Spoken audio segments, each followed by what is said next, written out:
Welcome to Chipojakwejo NS podcast.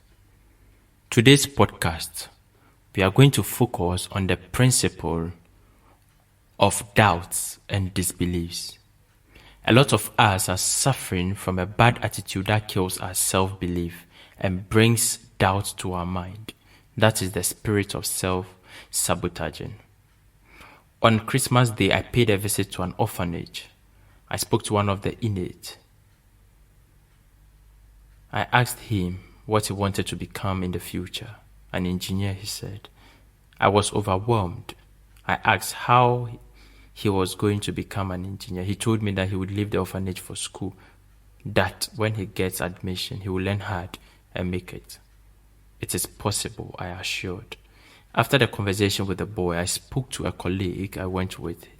His response rather infuriated me. It's impossible. These children here are not able to actualize their dream. I shut up. I had a problem with the guy's attitude when he said it would be impossible due to the environment and upbringing of the child. Of course, environment do place a cap on an individual, but far from that, what you think can equally be very powerful than where you think you are. We are born into a culture that doesn't believe in us. The culture was designed to make us employees all our life, dependent, and to guarantee that all we could ever have in our lives is a job. Our system, education, and upbringing are designed to maintain that culture. The common cliche about the people in this culture is that they always tell you know your place. That means that there are some boundaries you are not supposed to cross. There are some areas you are not supposed to step out from. This culture is called life for them. We end up as slaves to the culture. Some people even die before they are buried. The culture suppresses them and causes them to die before time. And in fact, it devalues them. I'm a victim myself because it's very, very common in the African setting. And a lot of people will blame this on the fact that they were colonized and that they have defined us to be the people from the third world. However, the problem is with our inner self. And I believe the poem that I'm going to share with you is going to help you come out of your own mental prison, and that you understand that your mental state is more powerful than your physical state, and that you are not free until your mind is liberated. You are not free until you are able to dominate in an area that you strongly believe in or you are destined for. So the title of my poem is Believe You Deserve. Here it goes.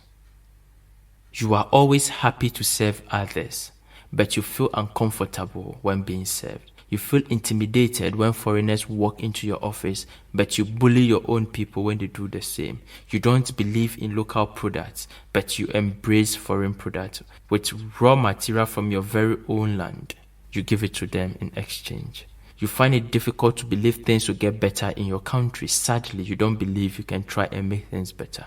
You strive to have good education outside your country, but you feel timid even with all the degrees and certificates you have. Your pinnacle of success revolves around position and accolades, but you abuse others who try to climb the same ladder. You have a crown on your head, but with a slave mind. You are afraid of yourself. You have managed to bury the child inside you. Why are you so much afraid to talk about the very dream you believed in when you were young?